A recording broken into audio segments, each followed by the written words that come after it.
नुकत्याच झालेल्या लोकसभा निवडणुकीत भारतीय जनता पक्षाने रिपब्लिकन पक्षाला योग्य तो न्याय दिला नाही, तरीही आम्ही महायुतीसोबत निष्ठेने काम केले। परंतु येत्या विधानसभा निवडणुकीत भारतीय जनता पक्षाने आम्हाला योग्य तो न्याय द्यावा। विधानसभा निवडणुकीत राज्यात आम्हाला 12 जागा दिल्या जाव्यात, यासाठी अशी मागणी केंद्रीय सामाजिक न्याय मंत्री रामदास आठवले यांनी पत्रकार परिषदेत केली। रिपब्लिकन पार्टी ऑफ इंडिया तर्फे तिसऱ्यांदा केंद्रात मंत्रिपदी विराजमान झाल्याबद्दल रामदास आठवले यांच्या कार्यकर्त्यांच्या वतीनं बालगंधर्व रंगमंदिरात रविवारी 15 ऑगस्ट रोजी जाहीर नागरी सत्काराचे आयोजन करण्यात आले होते। यावेळी आठवले पत्रकारांशी बोलत होते। नागालँडमध्ये माझ्या पक्षाचे 2 आमदार तिथं आम्हाला मान्यता मिळाली आहे। मणिपूरमध्ये आमच्या एका उमेदवाराला 1,35,000 मतं मिळाली आणि 17% मतं तिथं मिळाली, तिथे आम्हाला मान्यता मिळालेली आहे। त्याप्रमाणे महाराष्ट्र हा आमचा बालेकिल्ला आहे।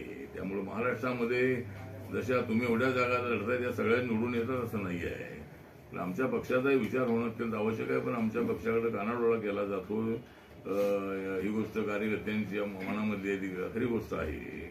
पण यावेळेला आम्ही काय 50 जागा 100 जागा अशा काही मागणार नाही आहे। आमच्या पक्षाची जेवढी ताकद आहे आम्हाला 10-12 जागा मिळाव्यात अशी आमची अपेक्षा आहे।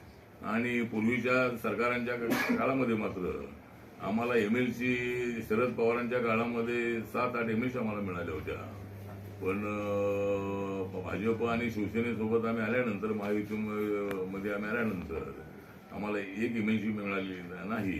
त्यामुळं आम्हाला MLC मिळाली पाहिजे आणि विधानसभेच्या 10-12 जागा मिळाल्या पाहिजेत आणि आपली सत्ता आल्यानंतर रिपब्लिकन पक्षाला 1-2 मंत्रिपदे मिळाली पाहिजेत आणि सत्तेमध्ये सहभाग मिळाला पाहिजे अशी आमची मागणी आहे, सूचना आहे आणि त्याचा आमच्या मित्र पक्षांनी BJP विचार करावा अशी आमची अपेक्षा आहे।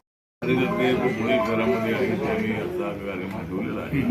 आपण तिसऱ्यांदा नरेंद्र मोदी सरकारमध्ये मंत्री झाल्यामुळे कार्यकर्त्यांची इच्छा होती, कार्यकर्त्यांचा उत्साह होता आणि नरेंद्र मोदी यांना सत्तेवर येण्याची तिसऱ्यांदा संधी मिळालेली आहे। आज असा आनंद सगळ्या देशाला आहे, त्याचप्रमाणे मी तिसऱ्यांदा मंत्री झालेलो आहे याचा सुद्धा माझ्या समाजातल्या अनेक लोकांना आनंद आहे, अभिमान आहे। त्यामुळे आज या ठिकाणी मी पुण्यामध्ये आलेलो आहे। पुण्यामध्ये आता सत्काराचा कार्यक्रम ठेवण्यात आलेला आहे। एकतर देशामधलं जे वातावरण आहे ते वातावरण हे नक्कीच नरेंद्र मोदींच्या बाजूने आहे। विरोधकांनी मोठ्या प्रमाणामध्ये खटाटोप केला आहे। नरेंद्र मोदी हरले पाहिजेत यासाठी सगळे एकत्र आले।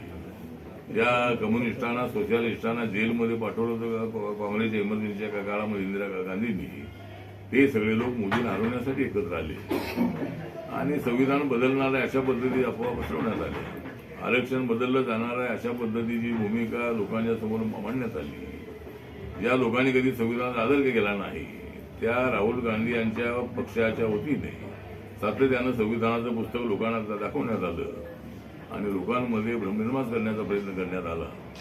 त्याचा काही टक्के फायदा त्यांना झालाही, परंतु सत्ता आणण्याचं जे स्वप्न आहे ते मात्र त्यांचं भंग झालेलं आहे आणि त्यामुळं एकदा लोकांचं मॅन्डेट जे आहे ते आम्हाला क्लिअर मेजॉरिटी आहे NDAला।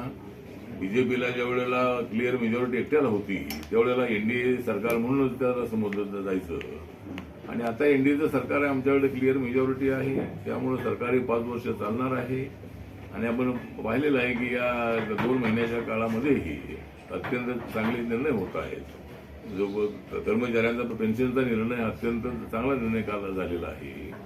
3 कोटी लोकांना घरं फ्रीमध्ये देण्याच्या संबंधामधला निर्णय झालेला आहे, त्याला बजेट मंजूर करण्यात आलेलं आहे। जवळजवळ 20,000 कोटी रुपये जे आहेत ते 9.5 कोटी शेतकऱ्यांच्या खात्यामध्ये गेलेले आहेत। असे अनेक निर्णय जे आहेत ते निर्णय 5 वर्षाच्या काळामध्ये होणार आहेत आणि आम्हाला लोकशाही मजबूत करायची आहे। आम्हाला बाबासाहेबांनी दिलेलं संविधान हे मजबूत करायचं आहे आणि त्यासाठीच आम्ही सत्तेवर आलेलो आहोत। त्यामुळं मला असं वाटतं की संविधान बदलण्याची हिंमत कोणामध्ये नाही, फक्त अफवा पसरवण्याचं काम अनेक वेळेला सुरू करण्यात आलं आणि पण नरेंद्र मोदी हे अत्यंत ऍक्टिव्ह असणारे अशा पद्धतीचे विकास पुरुष आहेत। नरेंद्र मोदी हे सर्व जाती धर्माच्या लोकांना घेऊन जाणारे आहेत आणि त्यामुळं 14दा आमचं सरकार येईल असं आम्हाला पूर्णपणे। विधानसभेसाठी किती जागा इच्छुक आहात आपण? विधानसभेसाठी किती जागा मागताय सर आपण? आज आता विधानसभेच्या निवडणुका नोव्हेंबरमध्ये येतील आणि जो कार्यकाल आहे तो नोव्हेंबरच्या अखेरपर्यंत आहे. त्यामुळं रिपब्लिकन पक्षाला ज्या 288 जागा आहे त्याच्यापैकी 10-12 जागा आरपीआयला मिळाव्यात अशी आमची अपेक्षा आहे. अशाच बातम्या पाहत रहा न्यूज मराठी 24/7 मध्ये. नवा भारत नवा विचार. महाराष्ट्र नवनिर्माण सेनेचे अध्यक्ष राज ठाकरे आगामी विधानसभा निवडणुकीच्या पार्श्वभूमीवर विदर्भ दौऱ्यात आहेत. बुलढाणा जिल्ह्यातील शेगाव येथे नवनिर्माण यात्रा दाखल झाली आहे. यावेळी राज ठाकरे यांनी शेगाव येथे संत गजानन महाराजांच्या समाधी स्थळाचे दर्शन घेतले आहे. यावेळी त्यांच्यासोबत मनसेचे राज्य उपाध्यक्ष विठ्ठल लोखंडकर आणि पदाधिकारी उपस्थित होते. राज्याचे पणन अल्पसंख्याक विकास मंत्री तथा पालकमंत्री ना अब्दुल सत्तार यांच्या हस्ते रोजगार मेळाव्याचे उद्घाटन संपन्न झाले. या मेळाव्याला उत्स्फूर्त प्रतिसाद मिळाला. सिल्लोड सोयगाव मतदारसंघासह राज्यातील जवळपास 10,000 युवक युवतींनी या मेळाव्याला उपस्थिती लावली. जिल्ह्यासह राज्यातील 130 नामांकित कंपन्यांनी या मेळाव्यात सहभाग घेतला होता. या कंपन्यांमध्ये 20,000 पदे रिक्त आहेत. या रोजगार मेळाव्यात उपस्थित उमेदवारांच्या मुलाखती घेऊन त्यांना विविध कंपन्यांमध्ये नियुक्ती देण्यात आली आहे. किंवा 12,000 पेक्षाही पुढे त्याला आपली पगार मिळाल्यानंतर त्याचा परिवाराची सुरुवात होते. जसं जसं कंपनीमध्ये त्यांच्या सिनियरिटी होईल त्या पद्धतीने त्यांना त्या कंपनीचे मालक असतील, मॅनेजर असतील तशी पगारवाढ, तसं त्यांना भत्ता असेल, इन्क्रिमेंट असेल ते देण्याचं काम आमचे सर्व 125 कंपन्यांच्या वेगवेगळ्या, कोणी मुंबईचे, कोणी पुण्याचे आहे, काही कंपन्यांचे आहे,